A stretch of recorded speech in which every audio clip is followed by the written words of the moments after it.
আল্লাহ পাক অনেক সূরা নাজিল করেছেন, একটা সূরার মধ্যে চিস্ট দিয়েছেন, চিস্ট যেটা আমাদের হেদায়েতের জন্য এনাফ, যথেষ্ট। প্রথমে আল্লাহ পাক ওয়াল আসরি বলে সময়ের কসম করছেন। আপনারা সামন দিয়ে হাঁটাহাঁটি বন্ধ করে পিছন দিয়ে যাওয়ার চেষ্টা করেন, এখানে সময় ডিস্টার্ব হচ্ছে। সময়ের কসম বলছেন আল্লাহ পাক কি কারণে? তিনটা বিষয় বলছি, লিসেন। এক, সময়ের কসম আল্লাহ পাক কি কারণে করছেন?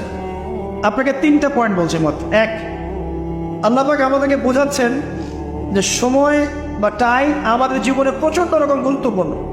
একটা দিন বা একটা রাত, একটা ঘন্টা বা একটা মিনিট, একটা সেকেন্ড আমরা অযথা অপচয় করতে পারবো না।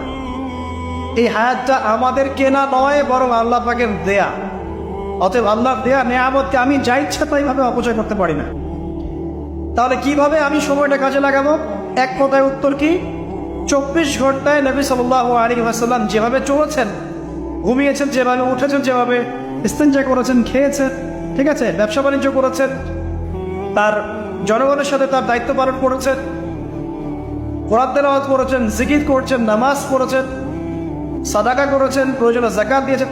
এই যে বিষয়গুলো তিনি ডিল করেছেন 24 ঘন্টা প্রফিটিক লাইফস্টাইল, এই প্রফিটিক লাইফস্টাইলটা আমাদেরকে পালন করতে হবে। এটা খুব ডিফিকাল্ট এখন, কিন্তু আমাদের করতে হবে সবাইকে। পারবেন ইনশাআল্লাহ? যুব সমাজের প্রতি নসিহত, আল্লাহর ওয়াস্তে তাড়াতাড়ি ঘুমানোর অভ্যাস করেন এবং ফজরের নামাজ জামাতে পড়ার চেষ্টা করেন। ফজরের আধা ঘন্টা আগে ওঠার চেষ্টা করেন, শেষ রাত্রে 2 রাকাত নামাজ পড়ে আল্লাহর কাছে কান্নাকাটি করার চেষ্টা করেন। আল্লাহ পাক তৌফিক দান করুন। রাতে যদি আর্লি ঘুমাতে না পারি, অলরেডি আমরা দেরি করে ফেলেছি, তাহলে আমরা আর্লি উঠতে পারবো না। উঠতে না পারলে সারাদিন আপনি টাইমকে ব্যালেন্স করতে পারবেন না। এই অল্প সময়ের মধ্যেই, এই 60, 70, 80 বছরের হায়াতের মধ্যেই আপনাকে এত কিছু কাজ করতে হবে।